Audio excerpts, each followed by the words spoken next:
സ്വാഗതം. അപ്പോൾ കൂട്ടുകാരെ, അപ്പോൾ ഇപ്പോൾ നമ്മൾ എത്തി നിൽക്കുന്നത് നമ്മുടെ തിരുവനന്തപുരം ജില്ലയിലെ കൊച്ചുവേളിയിലുള്ള സെന്റ് ജോസഫ് അറിയപ്പെടുന്ന സെന്റ് ജോസഫ് ചർച്ച് കൊച്ചുവേളി. അവിടെയാണ് നമ്മളിപ്പോൾ അതെ, ആ പള്ളിയിലാണ് നമ്മൾ എത്തിയിരിക്കുന്നത് അല്ലേ. അവിടെ പള്ളിയുടെ മുൻഭാഗം മൊത്തത്തില് നമ്മള് മണൽ കൊണ്ട് പാവിയിരിക്കുന്ന പള്ളി തന്നെയാണ്. പക്ഷേ പള്ളിക്ക് ബാക്ക് ഭാഗം നിങ്ങൾ വിചാരിക്കണൊക്കെ ബീച്ചോ അങ്ങനെയുള്ള ഒന്നുമില്ല. കടൽ തീരത്തിന്റെ ഈ ഓപ്പോസിറ്റ് സൈഡാണ് നമ്മുടെ ഈ കൊച്ചുവേളി പള്ളി സ്ഥിതി ചെയ്യുന്നത്. ഞങ്ങളവിടെ പോകുന്ന സമയത്ത് മഴ ഉണ്ടായിരുന്നു കേട്ടോ. അപ്പോൾ കുറേ നേരം വരെ ഞങ്ങൾ വണ്ടി തന്നെ ഇരുന്നു. ഒന്ന് മഴ തോന്നിട്ട് ഇറങ്ങാമെന്ന് പറഞ്ഞ് അങ്ങനെ ഇരിക്കുന്നതാണ് കേട്ടോ. അപ്പോൾ അവിടെ ഇരുന്ന് കൊണ്ട് ഞങ്ങളെടുത്ത കുറച്ച് വീഡിയോസ് ആണ് കേട്ടോ. ഇത് നല്ല ഭംഗിയുണ്ടല്ലേ പള്ളി കാണാനായിട്ട്. വെട്ടുകാട് മധുര ദേവൂസ് ദേവാലയം എത്തുന്നതിന് മുമ്പാണ് ഇടത് സൈഡിലായിട്ടാണ് നമ്മുടെ ഈ കൊച്ചുവേളി. നമ്മൾ വേളി ടൂറിസ്റ്റ് പ്ലേസിൽ നിന്നും വരുമ്പോഴത്തേക്ക്, ടൂറിസ്റ്റ് വില്ലേജിൽ നിന്നും വരുമ്പോഴത്തേക്ക് വെട്ടുകാട് പള്ളിയിൽ നിന്ന് എത്തുന്നതിന് മുമ്പായിട്ട് ഇടത് സൈഡ്. ഒരു കൊച്ചു പള്ളി കേട്ടോ, കൊള്ളാം കേട്ടോ, നല്ല പള്ളി. തിരുവനന്തപുരം ജില്ലയിൽ കിഴക്കേക്കോട്ടയിൽ നിന്ന് 5.5 കിലോമീറ്റർ അങ്ങോട്ടാണ് ഇവിടെ വരുന്ന ദൂരം. അതെ, വണ്ടി സൗകര്യമുള്ള ഉള്ളൊരു കുഞ്ഞു പള്ളിയാണ്. അപ്പോൾ കൂട്ടുകാർ കണ്ടിട്ടുണ്ടോ എന്ന് അറിയത്തില്ല. കണ്ടിട്ടും ഈ പള്ളിയിലൊക്കെ വന്നിട്ടുള്ളവർക്ക് ഒന്ന് കമന്റ് ചെയ്യണേ. ഈ പള്ളിയുടെ ചായക്കട ഉണ്ടല്ലേ? പള്ളിയുടെ അടുത്ത് എന്തുണ്ട്? ചായക്കട. അതെ, പള്ളിയുടെ അടുത്ത് ചായക്കടയുണ്ട്.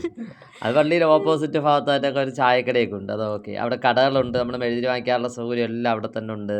പിന്നെ ഒരു ചാപ്പൽ പോലെ, ഓപ്പൺ ചാപ്പൽ പോലെ ഒരു ഇതുണ്ട് അവിടെ. ഗീവർഗീസാണ് നമ്മുടെ വിശുദ്ധ ഗീവർഗീസിൻ്റെ ഒരു സ്വരൂപം ഇരിപ്പുണ്ട്. ആ സ്വരൂപത്തിൻ്റെ അവിടെ എപ്പോഴും ആളുകളാണ്. നമ്മൾ എപ്പോഴും പോയാലും ഈ സ്വരൂപത്തിൻ്റെ മുൻപാകെ ഉറപ്പായിട്ടും ഒരു മനുഷ്യനെങ്കിലും ഇരിക്കുന്നത് കാണാൻ കഴിയും. ഇരിക്കാനുള്ള കസേര കിട്ടുന്നുണ്ടല്ലേ പള്ളി. പക്ഷെ പണ്ടത്തെ അതേ ഒരു ഭംഗിയാണ്, പണ്ടത്തെ ലെവലിനാണ് പള്ളി ചെയ്തത്. അതെ, ഇതാണ് നമ്മൾ പറഞ്ഞ ചാപ്പൽ, ഒരു കൊച്ചു ചാപ്പൽ. കൊച്ചു ചാപ്പലല്ല, പ്രാർത്ഥനയ്ക്ക് പറ്റിയ നനയാതെ നമുക്ക് എന്ന് വെച്ചാൽ കുരിശടീരം മുമ്പ് നനയാതെ പോയി ഇരിക്കാൻ കഴിയുന്ന, പ്രാർത്ഥിച്ചുകൊണ്ടിരിക്കാൻ കഴിയുന്ന ഒരു ചാപ്പൽ തന്നെയാണല്ലേ. പിന്നെ നമ്മളില്ല ചുറ്റുപാട് ഞാൻ നടന്നിട്ടുണ്ട്. എന്റെ അച്ചാച്ചനും കൂടെ കൊണ്ടുപോയിട്ടുണ്ട്. ഇല്ല, നേരത്തെ പോയിട്ട് ഇന്നല്ല, ഇതിന് മുമ്പായിട്ട്. ഇപ്പം ഞാൻ പുറത്തിറങ്ങി, മഴയായിരുന്നു കേട്ടോ. മഴയാണെങ്കിലും വീഡിയോ ഒക്കെ എടുത്തു. നമ്മുടെ പള്ളി, മെയിൻ പള്ളി എന്ന് പറയുമ്പോഴത്തേക്ക് കല്ലുകൾ കൊണ്ടൊക്കെയാണ് ചെയ്തിരിക്കുന്നത് കേട്ടോ. നമ്മളങ്ങനെ നേരെ പള്ളിക്ക് അകത്തോട്ട് കയറാമെന്ന് വിചാരിച്ചു. പള്ളിക്ക് സ്ഥലത്തിന്റെ പേര് കൊച്ചുവേളി എന്നാണ്. കൊച്ചുവേളി എന്നാണ് പള്ളി സ്ഥലത്തിന്റെ പേരെങ്കിലും അത് ഇരിക്കാനുള്ള സൗകര്യം ചെയ്തേക്കുന്നത് കേട്ടോ. പള്ളിക്കകത്ത് എല്ലാവർക്കും ഇരിക്കുന്നതിനുള്ള സൗകര്യമൊക്കെ ചെയ്തിട്ടുണ്ട് കേട്ടോ. അൽത്താരയൊക്കെ നല്ല ഭംഗിയുണ്ട് അല്ലെ. അൽത്താരയുടെ മുമ്പോട്ട് പോകുമ്പോൾ അൽത്താരയൊക്കെ കാണാനായിട്ടൊക്കെ നല്ല ഭംഗിയുണ്ട്. കൊച്ചു പള്ളി നമ്മൾ ശാന്തമായിട്ടൊക്കെ ഇരുന്ന് നമുക്ക് ദൈവത്തിൻ്റെ അടുത്ത് പ്രാർത്ഥിക്കാനൊക്കെ ഉള്ള സൗകര്യമുള്ള ഒരു പള്ളി. ഞാൻ ഇതുവരെ പോയിട്ട് ഈ പള്ളി അടച്ചിട്ടതായിട്ട് ഞാൻ കണ്ടിട്ടില്ല. അതെ, എനിക്ക് തോന്നുന്നു ഇങ്ങോട്ടൊക്കെ ഉള്ള പള്ളികൾ അധികം അവനെ അടയ്ക്കാറില്ല. കാരണം എപ്പോഴും ആളുകൾ വരുന്ന ഒരു ഏരിയയാണ്. നമ്മളിവിടെയൊക്കെയാണെന്ന് വെച്ചാൽ പള്ളികൾ അങ്ങനെ അധികം തുറന്നിടത്തില്ല അല്ലേ ഏട്ടാ. പള്ളി കുരിശടിക്കാർ മാത്രം പ്രാർത്ഥിക്കാനേ പറ്റുള്ളൂ. പള്ളിക്ക് അകമൊന്നും നമുക്ക് ഇപ്പൊ കയറി കാണാനൊന്നും പറ്റത്തില്ല. നമ്മുടെ അൾത്താര നോക്കി എന്ത് ഭംഗിയാണല്ലേ കാണാൻ. അൾത്താര ഒരു കുഞ്ഞു പള്ളിയിൽ നമ്മൾ ചെയ്തിരിക്കുന്ന കണക്ക് ആ പള്ളിയുടെ അതേ മോഡലാണ് അകത്തും ചെയ്തിരിക്കുന്നത്. കൊള്ളാം കേട്ടോ. എനിക്ക് കൊയർ സംഘം ഇരിക്കുന്നതിന് വേണ്ടിയുള്ള, നമ്മൾ പാട്ടുകാർക്ക് വേണ്ടിയുള്ള സൗകര്യവും പ്രത്യേകം ചെയ്തിട്ടുണ്ട്. അല്ലാതെ നമ്മുടെ ആൾത്താര പാലകർക്കായിട്ട് ഒക്കെ പ്രത്യേകം, നമ്മുടെ വിശ്വാസികളായ നമ്മുടെ ജനസമൂഹത്തിന് വേണ്ടി പള്ളിയിലെ ഫ്രണ്ട് ഭാഗം, മുൻവശത്തേക്ക് ഒരു ഇടം അങ്ങനെയാണ് ശരി. എനിക്ക് തോന്നുന്നു നമ്മൾ നോക്കുകയാണെങ്കിൽ ഏകദേശം ഒരു കുരിശിന്റെ ഒക്കെ ഒരു മോഡലാണെന്ന് തോന്നുന്നു പള്ളിയിൽ അല്ലേ. അതെ, നല്ല അതിന്റെ പെയിന്റിങ്സ് ഒക്കെ കൊള്ളാം അല്ലെ. എല്ലാം ചെയ്തിരിക്കുന്നതൊക്കെ നല്ല രസമുണ്ട് കേട്ടോ. നമ്മള് ഇവിടെയൊക്കെ എപ്പോഴും നടക്കാനും ഒക്കെ പറ്റും കേട്ടോ. നടന്ന് എപ്പോഴാണെങ്കിലും കാണുന്നതിനൊക്കെ പറ്റും കേട്ടോ. പള്ളിക്കൂടെ ചേർന്നുള്ള ചെറിയൊരു മേടയൊക്കെ ഉണ്ട് അവിടെ. പെയിന്റിംഗ് വർക്കൊക്കെ അടിപൊളിയായിട്ടാണ് ചെയ്തിരിക്കുന്നത്. ഒരു വെറൈറ്റി പെയിന്റിംഗ് വർക്കാണല്ലേ. ഒരു ഗ്രേ കളറിൽ റെഡ് പെയിന്റ് ഒക്കെ ചെയ്ത് നല്ല ഇതിൽ ചെയ്തിട്ടുണ്ട്. ക്രിസ്മസിന് അടിപൊളിയായിരിക്കും കേട്ടോ. പള്ളി നല്ല രീതിയിൽ ഡെക്കറേറ്റ് ഒക്കെ ചെയ്യും കേട്ടോ. സൂപ്പറാണ്. ക്രിസ്മസ് ഒക്കെ ഉണ്ടായിരുന്നല്ലോ. നമ്മളെ പഴയൊരു വീഡിയോയിലുണ്ട് നമ്മുടെ മീനുട്ടിയും വാവച്ചിയൊക്കെ കൂടെ ക്രിസ്മസ് അപ്പൂപ്പന്റെ മുമ്പ് നിൽക്കുന്നത്. അത് ഈ പള്ളിയാണ്. ഉണ്ട്. എന്താ കൊള്ളാം കേട്ടോ, നല്ല രസമാണ്. ഒരു ക്രിസ്മസ് ഡെക്കറേഷൻ ഒക്കെ നമ്മൾ എടുത്ത് കാണിച്ചു തരാം കേട്ടോ ഇത്തവണത്തെ കൂടി അല്ലേ ഏട്ടാ. അതെ, ഈ പ്രാവശ്യം പറ്റുമെങ്കിൽ എടുത്ത് കാണിച്ചു തരാം. നമ്മൾ ഉറപ്പില്ല, ചിലപ്പം പോയില്ലെങ്കിലോ. ചില സമയങ്ങളിൽ നമ്മൾ എല്ലാം എല്ലാ ക്രിസ്മസിനും നമ്മൾ വെട്ടുകാടൊക്കെ വരുമല്ലേ?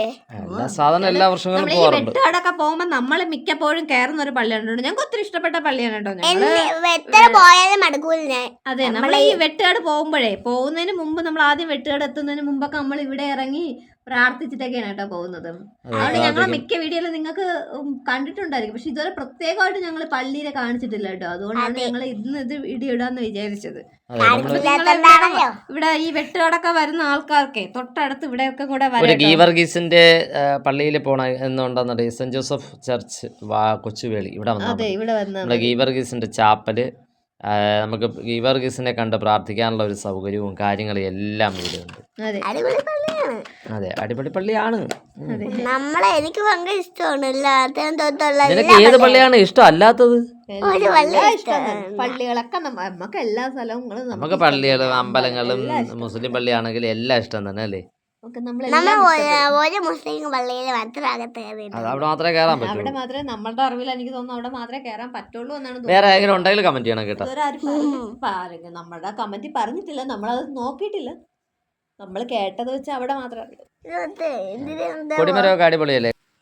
ഇതുവരെ നമ്മൾ ഇവിടുത്തെ തിരുനാളിനൊന്നും വന്നിട്ടില്ല കേട്ടോ. ഇനിയിപ്പോ എപ്പോഴെങ്കിലും അറിയുകയാണെങ്കിൽ വരണം കേട്ടോ. നമ്മള് അറിയുകയാണെങ്കിൽ ഉറപ്പായിട്ടും കരോളല്ല, ക്രിസ്മസിനൊക്കെ വന്നിട്ടുണ്ട് കേട്ടോ. ന്യൂ ഇയറിന് നമ്മളിവിടെ കയറിയിട്ടുണ്ട്. പക്ഷെ ക്രിസ്മസിന് ന്യൂ ഇയറിന് വന്നിട്ടുണ്ട്. അല്ലാതെ നമ്മൾ വരുമ്പോഴത്തേക്കൊക്കെ നമ്മൾ കയറാറുണ്ട്. പക്ഷെ ഇവിടുത്തെ തിരുനാൾ നമ്മൾ ഇതുവരെ വന്നിട്ടില്ല. ഇവിടുത്തെ പള്ളിയിൽ ക്രിസ്മസിന് എപ്പോഴും നമ്മുടെ പണ്ടത്തെ സാധാ സ്റ്റാറുകളൊക്കെ എടുക്കും കേട്ടോ. കൂടുതൽ LED ഒന്നുമല്ല. അതൊന്നും ഭയങ്കര ഇഷ്ടമാണ് കേട്ടോ. അതൊന്ന് കാണാനൊക്കെ ആയിട്ടൊക്കെ നല്ല ഡെക്കറേഷനും ഒക്കെ ആണ് കേട്ടോ. ഇവിടെ സെമിത്തേരി ഇല്ല കേട്ടോ. ഇവിടെ സെമിത്തേരി ഉള്ളതായിട്ട് എനിക്ക് അറിയത്തില്ല. എന്റെ ബാക്ക്ഗ്രൗണ്ട് അറിയത്തില്ല, പോയില്ല നമ്മളങ്ങ് ബാക്കിലോട്ടൊന്നും. മഴ ആയതുകൊണ്ടാണ് കേട്ടോ നമ്മളങ്ങനെ ഒരുപാട് നടന്ന് അങ്ങനെ വീഡിയോ എടുക്കാത്തത്. പക്ഷെ പള്ളി എന്തായാലും കാണാൻ അടിപൊളി പള്ളി തന്നെയാണ്. നല്ല വിശുദ്ധന്മാരുടെ പള്ളി എന്ന ഒരു കൂട്ടത്തിൽ നമ്മുടെ ഇതും നമുക്ക് ചേർക്കാൻ കഴിയുമല്ലേ? അതെ, നല്ല എന്താ പറയുക, നല്ല ഭംഗിയുണ്ട് കേട്ടോ. നമ്മൾ അവിടുത്തെ ആകാശ കാഴ്ചകളും കൂടെയൊക്കെ നിങ്ങൾക്ക് കൂടെ ഇത് കാണിച്ചതാണ് കേട്ടോ. ഒരു വൈകുന്നേര സമയത്താണ് കേട്ടോ ഇവിടെ പോകുന്നത്. ഈ പള്ളി പഴയ പള്ളി തന്നെയാണ്. ഇതെന്ന് ഞാൻ ഇത് അന്ന് വച്ച സമയത്തുള്ളത് തന്നെയാണെന്ന് തോന്നുന്നു. അതിൽ ഭയങ്കര പഴക്കം എന്നുള്ളതിൽ ആ പഴമ അത് അതേപോലെ നിലനിർത്തി ചെയ്തിരിക്കുന്ന പള്ളിയാണ്. അപ്പോൾ ഇന്നത്തെ നമ്മളെ വീഡിയോ അപ്പോൾ സൈക്കോ സ്പെഷ്യലിലെ സെന്റ് ജോസഫ് പള്ളി നിങ്ങൾക്ക് ഇഷ്ടമായെന്ന് വിശ്വസിക്കുന്നു. ഇഷ്ടമായ ലൈക്ക് ചെയ്യാനും കമന്റ് ചെയ്യാനും ഒന്നും മറക്കരുതേ കൂട്ടുകാരെ. അടുത്തൊരു വീഡിയോ നമുക്ക് വീണ്ടും കാണാം. Thanks for watching.